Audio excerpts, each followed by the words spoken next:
वाराणसी में क्रिकेट की कोचिंग के नाम पर 2 नाबालिग बच्चों के साथ अप्राकृतिक दुष्कर्म।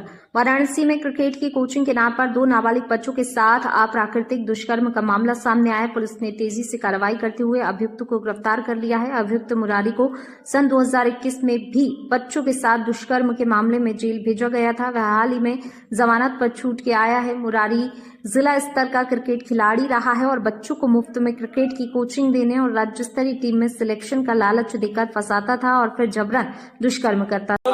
बच्चों के साथ दुष्कर्म हुआ है, क्या घटना है और कितने सालों से कर रहा है, क्योंकि बड़ा खुलासा हुआ है। ये कल थाना भेलूपुर पर एक सूचना प्राप्त हुई थी, एक तहरीर प्राप्त हुई जिसमें क्रिकेट में कोचिंग देने के नाम पे बच्चों के साथ अप्राकृतिक दुष्कर्म करने की तहरीर 2 बच्चों के संबंध में प्राप्त हुई थी। प्रकरण की गंभीरता को देखते हुए तत्काल अभियोग पंजीकृत किया गया और 2 टीमें गठित की गई और तत्काल दोनों टीमें आरोपी की तलाश में लगी। 24 घंटे के अंदर आरोपी को गिरफ्तार किया गया है और इन्हें जेल भेजा जा रहा है। सर, ये 2007 से क्रिकेट खिला रहे हैं, ठीक सर, इनका क्या इतिहास रहा है और पिछली बार भी लंका थाने में जा चुके हैं इस मामले को लेकर?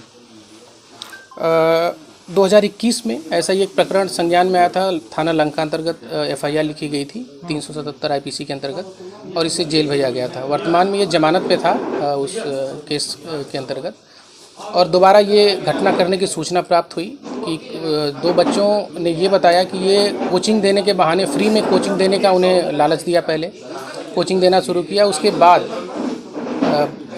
सिलेक्शन कराने के नाम पे कि हम तुम्हारा सिलेक्शन करा देंगे, ये झांसा देके फिर उनका शोषण किया और जब ये सूचना घर वालों को पता चली, बच्चों ने शेयर की बातें, तो इस पे पुलिस को शिकायत मिली और तत्काल अभियोग पंजीकृत कर कार्रवाई की जा रही है। सर, इसका कहना है जो मामला सामने आया 2000 इसकी वाइफ छोड़ दी 2000 में, उसके बाद से लगातार ये घटनाओं को अंजाम दे, सैकड़ों के ऊपर बातें स्वीकार करा। क्या पुलिस क्लास में बुलाया?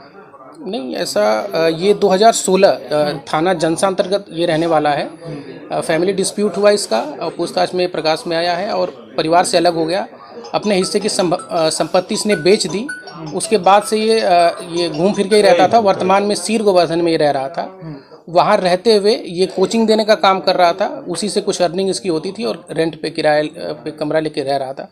चूँकि इसका आपराधिक इतिहास भी उसी तरीके का है, 370 IPC में पहले भी जेल जा चुका है, तो दोबारा इसने कृत्य किया है और दोबारा इसने इस कृत्य को अपने स्वीकार भी किया है और इसे हम लोग जेल भेज रहे हैं। ये बता रहा था कि कई बार इसके ऊपर दबाव भी लड़के बनाते थे कि क्योंकि प्रलोभन देकर काम करता था तो लोग दबाव भी ना। क्या ऐसे मामले जो था कि कोई लड़के को आगे ले गया जिसके कारण मेंटली भी डिस्टर्ब होना पड़ा लड़कों, कुछ ऐसी बातें आई सामने पूछताछ में?